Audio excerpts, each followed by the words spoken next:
to all of us, oh God. And thank you, Abba Father, for giving us, Lord, these spiritual privileges, these spiritual benefits, spiritual blessings, oh God, to speak your word, oh God, and to stand for your truth and holiness. Maraming salamat po, Panginoon. Linisin niyo po ang puso ng bawat isa sa amin. Ikaw, Panginoon, ang aming pong bibigyan ng pinakamataas na papurit pagsamba sa oras na ito. And thank you, Lord. Cover us with your precious blood. We cancel, Lord, any distraction. We cancel, Lord, any discomfort, Panginoon, sa bawat isa sa amin, Father God. Lord, we honor you, we praise you, we give you all the praise and glory. In Jesus' mighty name I pray. Amen. Yeah. Okay, thank you po. So, una po, I thank the Lord again for this opportunity po na magamit niya po muli to share His word. And second, thank you po kay Pastor Rory na mag-a-assist po sa akin sa PowerPoint. And so, the title of our devotion po is The Defender of the Covenant from Richard Cameron. So, what is worth dying for? So, hinanap ko po ito sa Tagalog. Ang sabi po is, ang tagapagtanggol ng tipan, para saan ang mamatay? Amen. So, yan po yung kanyang picture. Okay? So, in the late 1640s, Alan Cameron, a Scottish merchant, had 3 sons. The oldest was Richard, followed by Michael and Alexander. Richard attended St. Andrews University, receiving a Master of Arts degree in 1665. He became a school teacher, indifferent to matters of faith. Then he began going to listen to the field preachers, men who went from town to town, preaching the gospel outdoors. One day, the message of mercy and grace suddenly became real to Richard Cameron, and he gave his life to Christ, soon becoming a field preacher himself. Next slide, Pastor. Thank you po. By the end of 1678, Richard Cameron had joined the Covenanters, Presbyterians who challenged the government's authority not only in spiritual matters, but also in the realm of civil government. In 1679, he went to Holland, where he was ordained. There, an exiled Scottish pastor laid his hands on Cameron's head and said, "Here is the head of a faithful minister and servant of Jesus Christ, who shall lose the same for his master's interest, and it shall be set up before sun and moon in the public view of the world." Next slide, please. Returning to Scotland, Cameron could find no one willing to join him in preaching in the fields because the laws had become so restrictive. Eventually, Donald Cargill joined him in holding field meetings in the inaccessible parts of the country. By 1680, thousands were attending. Cameron and the other Covenanters felt that the character of a ruler determines the extent of the subject's obedience.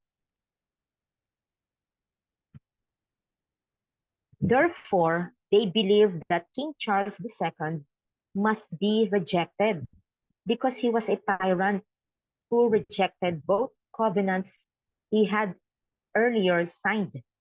The 1638 National Covenant, which preserved the Reformed faith in Scotland and guaranteed the church freedom from civil control, and the 1643 Solemn League and Covenant, which again preserved the Reformed faith and Presbyterian government in the Church of Scotland.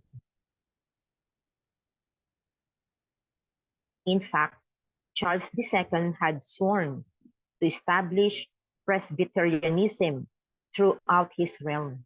Instead, he reestablished the Anglican Church in Scotland and outlawed the Covenants. In response, Richard Cameron rode into the city of Sanquhar with 20 horsemen on the first anniversary of the Battle of Bothwell Bridge and delivered what became known as the Sanquhar Declaration. The declaration rejected Charles II as king and declared war on him as a tyrant. It also rejected his brother, the Duke of York, as heir apparent because he was a Roman Catholic. Although regarded at the time as a futile protest by a small minority, it became the position of Britain as a whole within 9 years. As a result of the Sanquhar Declaration, Richard Cameron was declared a traitor and a reward was placed on his head. A month later, he preached what was to be his last sermon. Cameron spent that night at the home of William Mitchell, a Covenanter. The next morning, July 22, 1680, as he washed his hands, he placed them on his face and said, "This is their last washing." Mrs. Mitchell wept. About 4 that afternoon, Cameron and about 60 Covenanters were at Arise Moss, a moor in Ariceshire. Suddenly, they were surrounded by government troops. Richard Cameron led the Covenanters in prayer. Then to his brother he said, "Come, Michael, let us fight it to the last. For this is the day that I have longed for, to die fighting against our Lord's avowed enemies. And this is the day that we shall get the crown." To the rest he said, "Be encouraged, all of you, to fight it out valiantly. For all of you who fall this day, I see heaven's gates cast wide open to receive them." In the ensuing battle, 28 government troops and 9 Covenanters fell. One of the 9 was Richard Cameron. His head and hands were taken to Edinburgh, where they were displayed on the Netherbow Fort. The next Sunday, Donald Cargill preached on the passage, "Know ye not that there is a prince and a great man fallen this day in Israel?" in 2 Samuel 3 verse 38. Reflection: if you had been living in Scotland in 1680, would you have been a Covenanter? Is it ever right to rebel against one's government?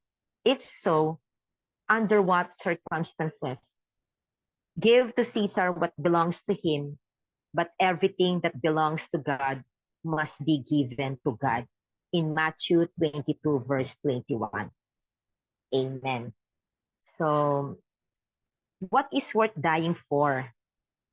So, this is my reflection. What is worth dying for? What a timeless question. Yes, we will all face death, and those who accepted Jesus Christ as their Savior will spend eternity with the risen Savior. Amen. But what are we dying now? But what are we dying now?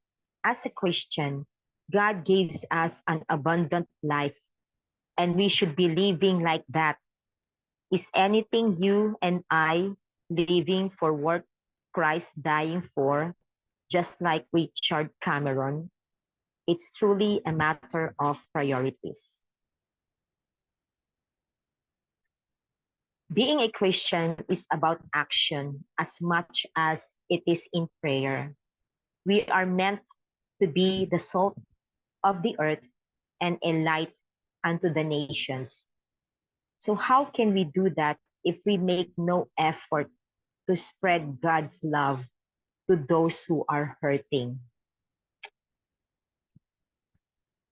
Okay, so action takes all forms, large and small. If some of the bigger things seems out of reach, small, start small.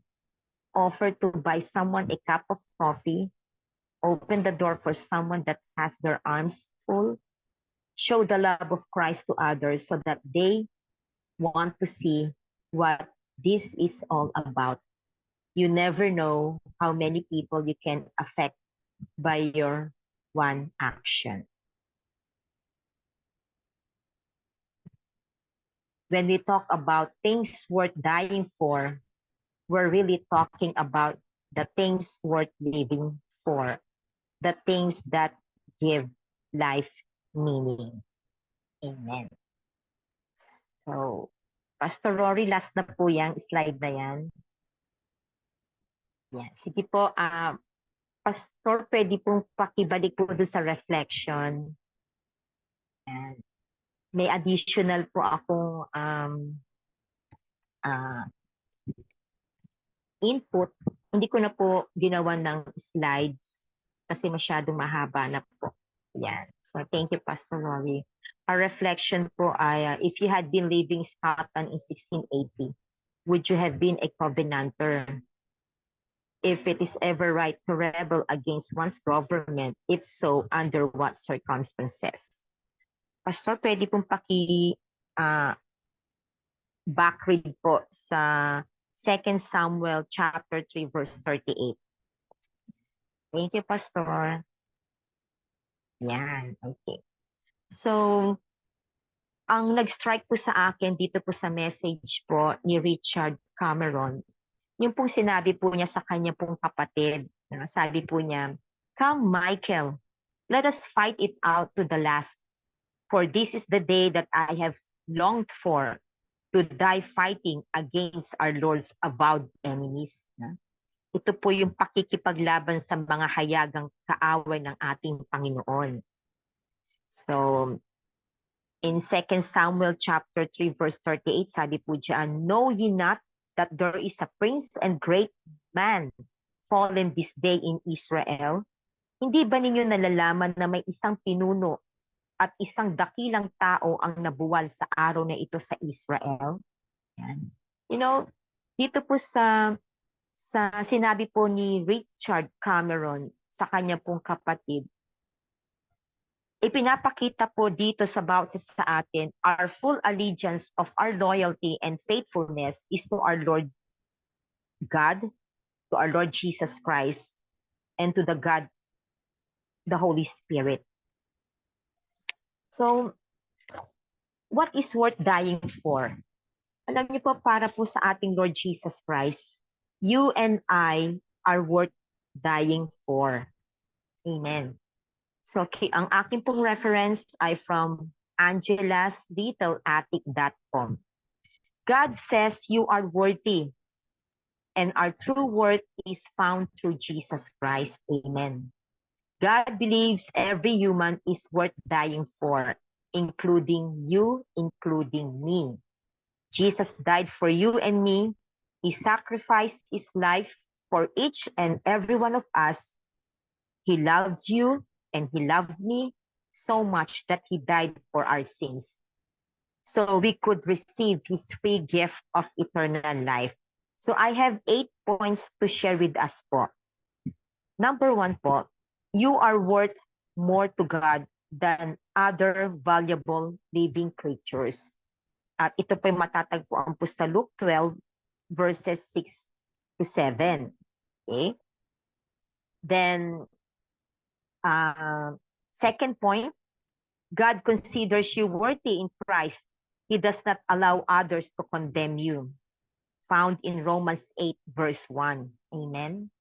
Then number 3, God finds you valuable enough to call you his child. That is from John 1 verse 13. Number 4, God believes his children are too valuable to be rejected. In Luke chapter 10 verse 16. Number 5, God believes you're worth fighting for. Amen. In Romans 8:31. And number 6, God finds you so worthy. He listens to your prayers. In Matthew chapter 7 verse 7. Number 7, your sinful past does not determine your worth. Amen. So Jesus does. It is found in 2 Corinthians 5:17.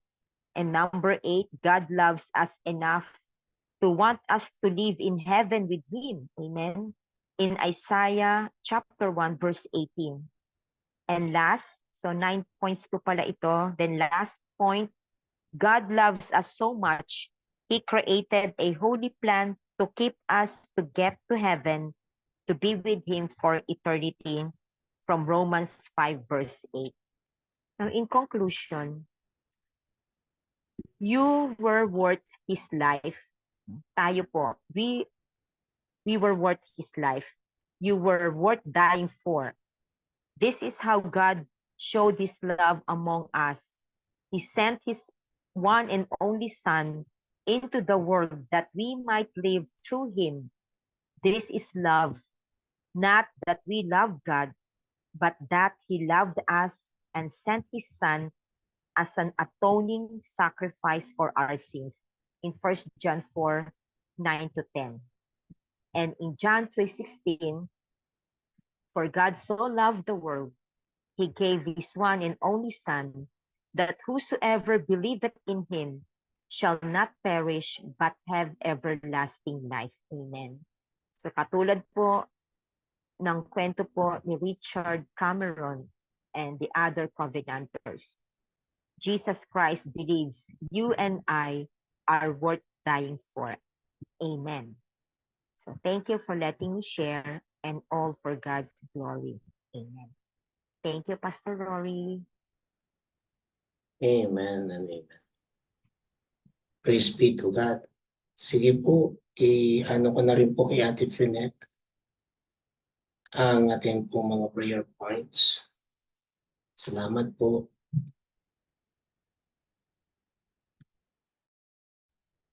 Amen and amen. Praise God at we just thank him for this blessed day. Minsan pa tayo po ay napaalalahanan. We had been blessed and we had received, tayo ay nabusog sa pagtanggap natin ng mga spiritual na pagkain, almusal, ayan, almusal para sa atin dito, siguro pananghalian naman doon sa mga diyan sa mga nasa Pilipinas. And ito po ay tunay na mga kailangan nating mga spiritual nourishment sa atin sa araw-araw, upang maging malusog ang ating mga espiritu sa ating patuloy na paglakad at paglilingkod sa atin pong Panginoon. So maraming salamat muli, Sister Maribeth. Sige po, tayo po ngayon ay lumagay sa spirit of prayer as we move on to our prayer time. Wait lang po, let me share my screen. Ayan po. Okay, so sige po, bilang mga prayer intercessors, we are tasked with this holy task to intercede, pray in the gap for our brothers and sisters who are needing healing from God. Tayo po ay naniniwala at matibay ang ating pagtitiwala sa ating Panginoon na siya ay laging mayroong puso na he has a heart of compassion. He has a heart of reaching out to those who are in need. And in fact, even before we say it, He already knows yung mga needs natin. At syempre, itong mga kapatid natin na nasa ating screen for on the prayer list. And talagang He is always ever willing to extend His mighty hand to touch everyone at idaloy ang kagalingan na nagmumula sa Kanya. So, andyan po ang ating mga listahan. Sa atin pong panalangin, we can mention their names one by one. And if there's anyone po na hindi natin nawala dito sa list natin, isama na rin po natin sa ating prayers if we know of anyone needing healing. Let's continue to pray for ito po sa parents ni Sister May, si Nanay Adelma at Tatay Kitino, and syempre yung mother din ni Pastor Tristan, si Nanay Teresa, for healing, for yung leading ng Holy Spirit sa mga doctors as they look after them, restoration from any procedures that they need to go through or they have been through, and provisions na rin. And syempre yung yung ano ba yun, yung kanilang faith na mas lalong higit na sila ay magtiwala sa Panginoon sa mga sitwasyon na ganito. At ganun din sa iba pa na nasa ating listahan. Okay, so sige po mga kapatid, let's all unmute ourselves and let's all join together bilang magkakapatid sa pananampalataya. Tayo po ay narito upang gamitin natin ang ating the weapon of prayer na ibinigay sa atin ng ating Panginoon, believing in faith that there is always power in the prayers of His people, and this is a way of touching God's heart and mobilizing that power na alam natin kayang-kaya niyang pagalingin ang lahat ng anumang karamdaman. Sige po, for 1 minute. Let us all join together, bless the heavens with our prayer petitions for healing. Sige po, tayo pong lahat sama-sama at sabay-sabay. Hallelujah, our Father. Oh yes, Lord. Maraming salamat. But you are the God. You are the God who heals. You are our Jehovah Rapha. And we declare your name, the power in your name, the power, oh God, in this prayer, oh God. We declare it in Jesus' name. That through our prayers, Lord, we are already touching the lives, bodies, Lord, of our brothers and sisters who are needing healing from you. Lord, patuloy na sila, tinataas namin sila sa inyo, Panginoon. Hindi mo namin mabanggit ang kanilang pangalan, isa-isa, O God. Subalit alam namin, Panginoon, alam mo kung sino sila, alam mo kung nasaan sila, alam mo ang sitwasyon ng bawat isa sa kanila. Alam mo, Panginoon, ang kanilang mga pangangailangan. Lalong higit, O God, alam mo din, alam mo kung paano mo sila tutulungan, Lord, sa inyong sariling kalooban at paraanan at panahon, Panginoon. Maraming salamat. In Jesus' name. Amen. Amen. Next, let's lift up to God in prayer po ang family as the pillar of society.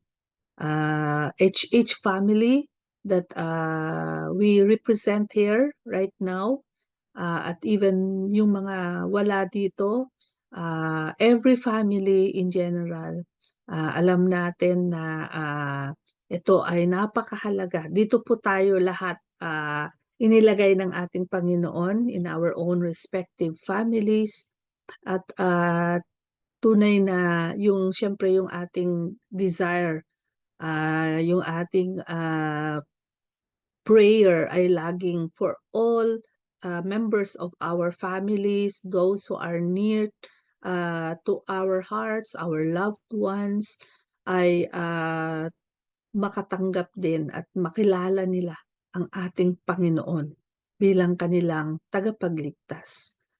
Dahil alam natin ito ang pinakamahalaga sa buhay ng isang tao. Katulad nga nung sharing ni Sister Maribeth sa umagang ito sa atin ngayon,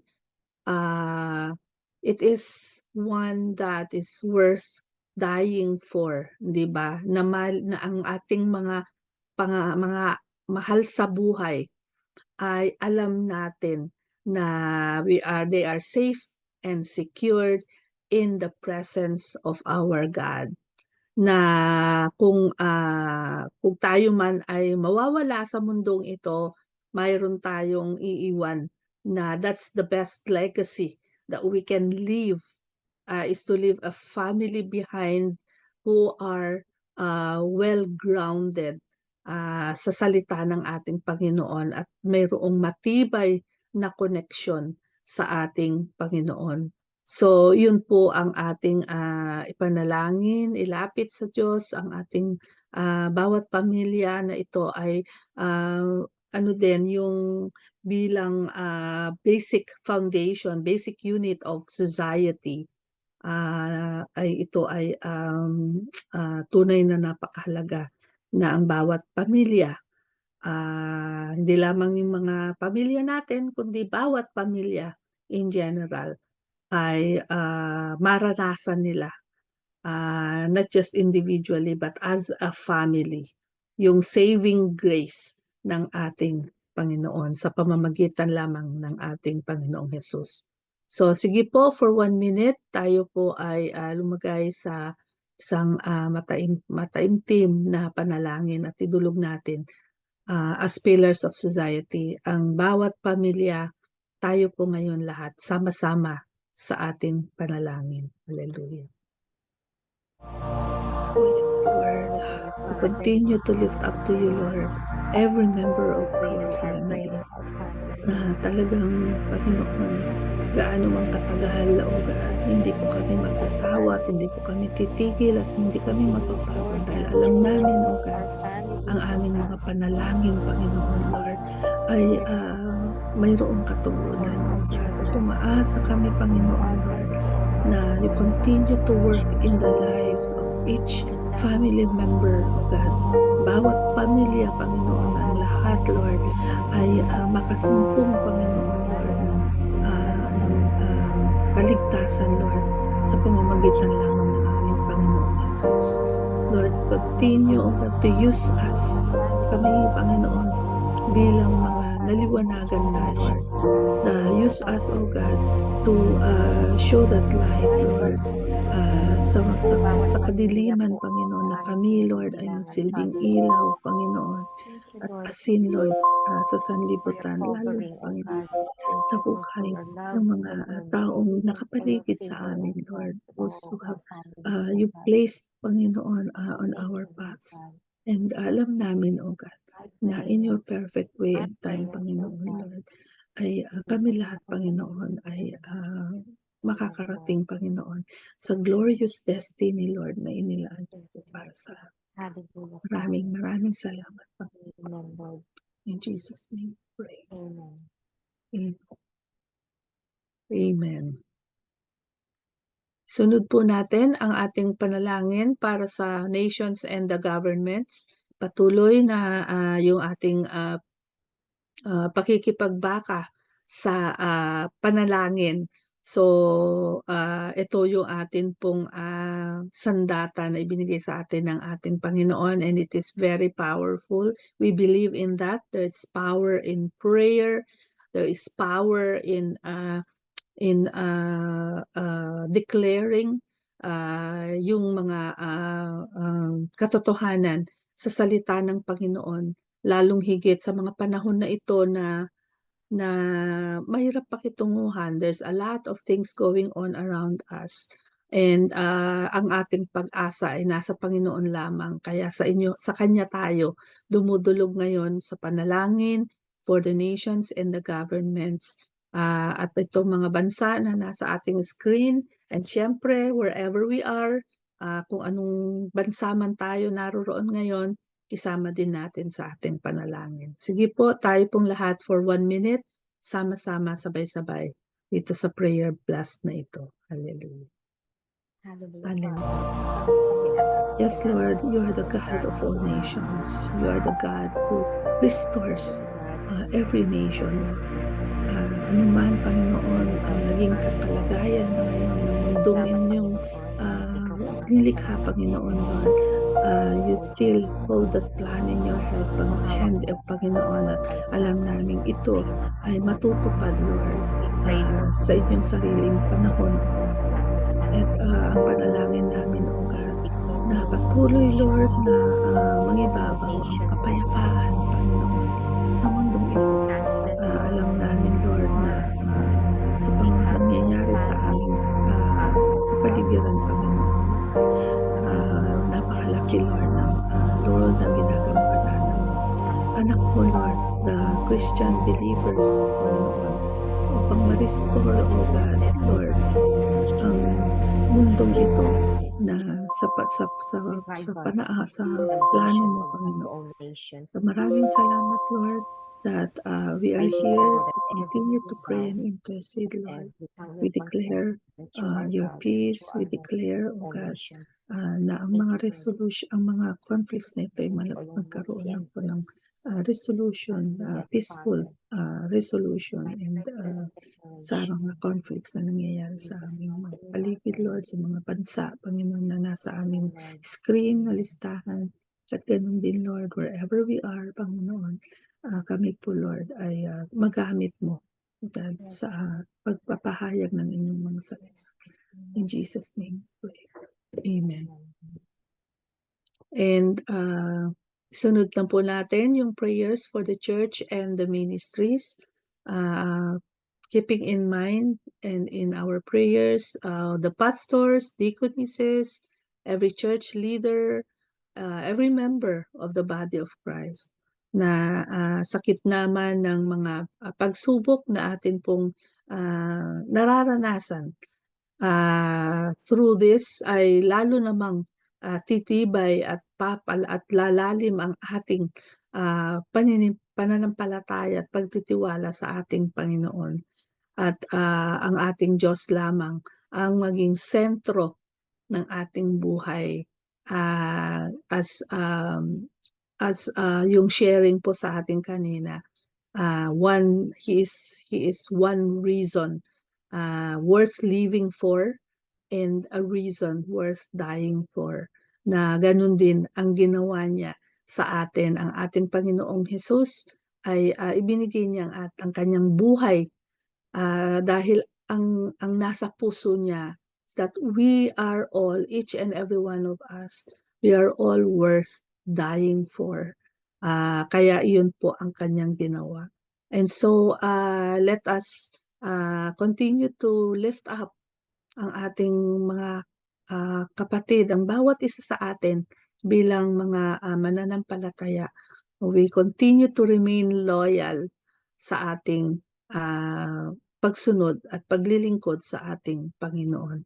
So isama na din po natin ang mga gawain, the ministries and the gatherings, Christian gatherings na parating at mangyayari pa lang po. So ngayon pa lang ay kino-cover na natin ng mga ito with our prayers. So yung prayer guide, 40-day prayer guide in August, yung po Empowering Academy na nag-umpisa na kasi late, mas advanced sila sa Philippines. So sa Pampanga at yung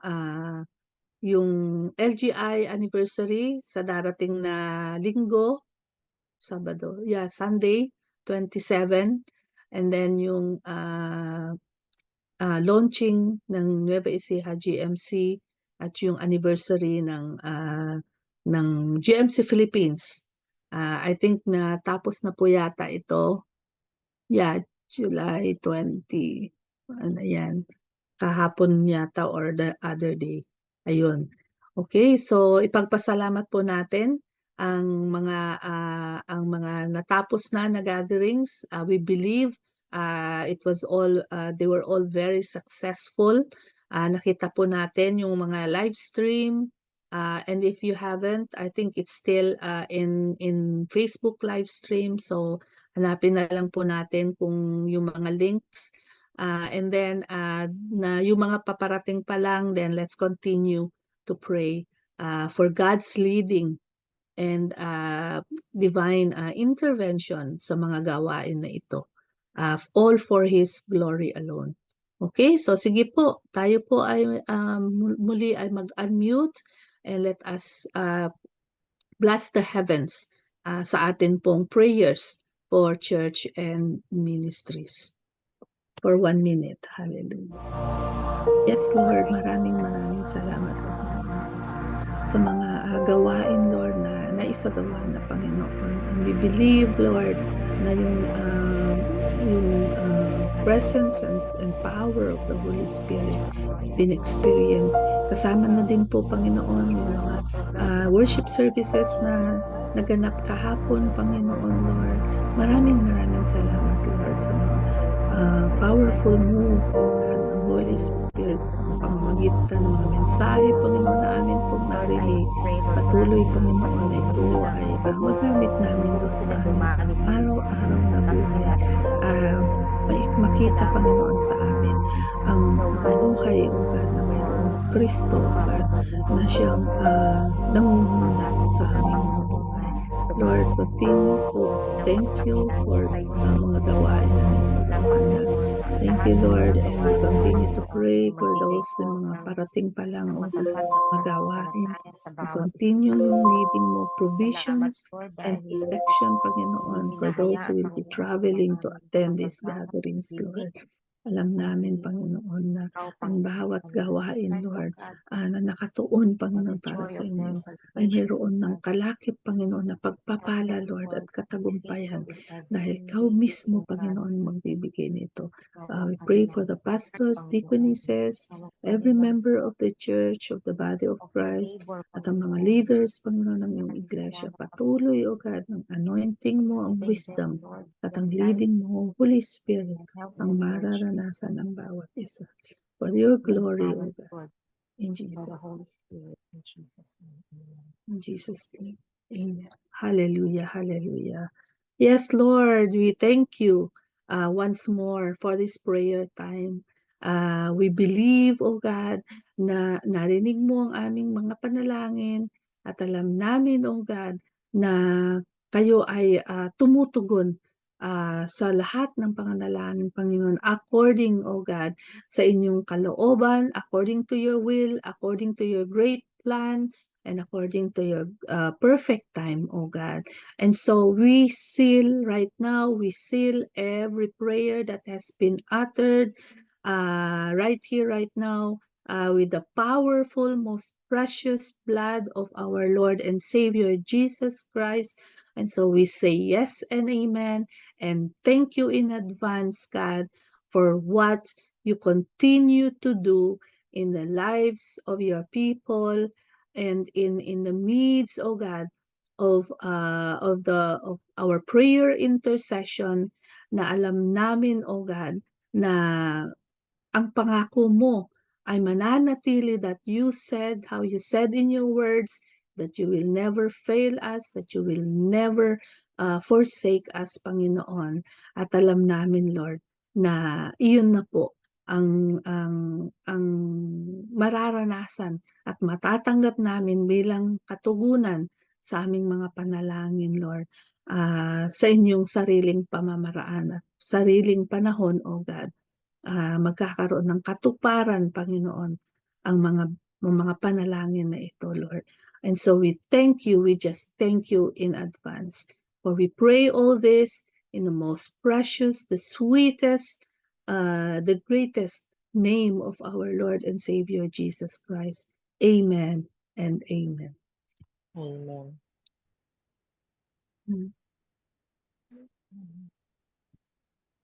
Okay. Closing prayer na po. Sis Maribeth at saka yung benediction. Sino po yung... May I Thank you request po. Pastor Rory po for our closing prayer and benediction. Thank you po. Sige po, permission po for off ka. Diyos na makapangyarihan ho sa lahat, kami po ay nagpupurit nagpapasalamat sa iyong kadakilaan, puspos ng pagmamahal. Salamat sapagkat binigyan ninyo kami ng isang salita kung paano kami ay lumapit o makipagbaka sa pamamagitan man ng panalangin. Salamat o Diyos sapagkat may mga bagay na nagaganap at nangyayari sa aming kapaligiran. Hindi namin mapawari o hindi man namin naintindihan. Pero ang sabi mo nga, Panginoon, the battle is belong to you. Ang nais mo sa amin ay kami ay marugtong na manalangin, sumamba, makinig sa inyong banal na harapan. Kaya sa oras na ito, Panginoon, salamat. Sapagkat pinapakita mo sa amin kung ano ang dapat namin gawin, na kami ay tunay na manindigan sa aming pananampalataya at paniniwala sa iyo.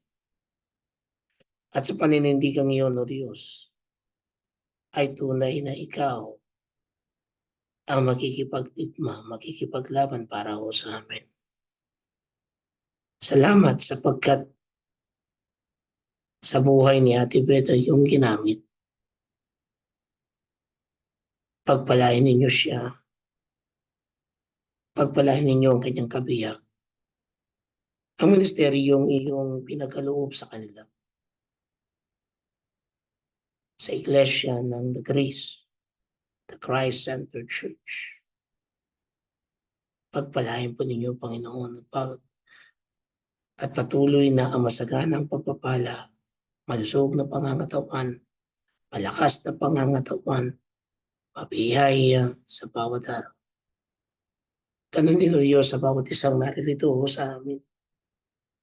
Kami ay lubos na nagpapasalamat sapagkat ang tinitignan mo yung laman ng puso namin. Ang tinitignan mo yung aming iniisip para mapurihan ka, maluwalhatihan ka, madakilaan ka. Sa bawat mga aming gagawa o ginagawa. Kaya pagpalain po ninyo silang lahat na naririto. Pagpalain ninyo, Panginoon, ang daming dinadakila, ang iyong dakilang pangalan at ang kagalingan at kalakasan, ang iyong ipagkaloob. At ganun din po, Panginoon, amin pong lapit sa inyo, O Diyos. Ang bawat aming mga panalangin. Salamat, ito'y inyong ibibigay. Salamat, ito'y inyong tutugunin sa bawat pamilya, sa iyong iglesia, sa nasyon, at lalong last mahigit, Panginoon.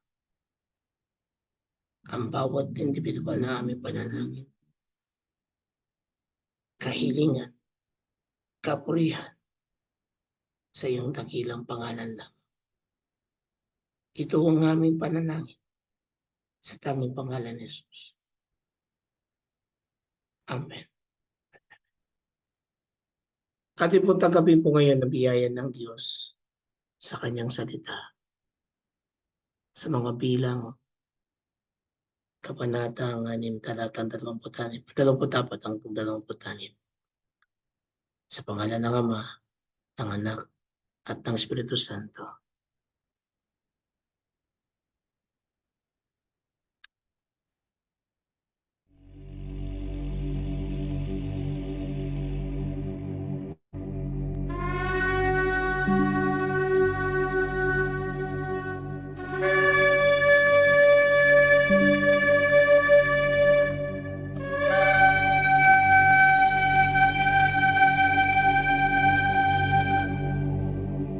יברכך אדוני וישמרך.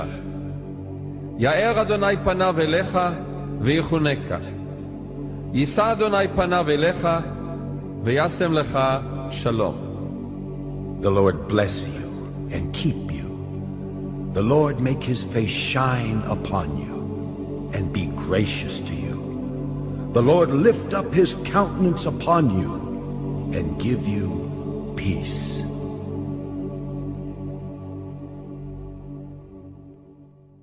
Amen. Amen. Amen. Amen. Amen.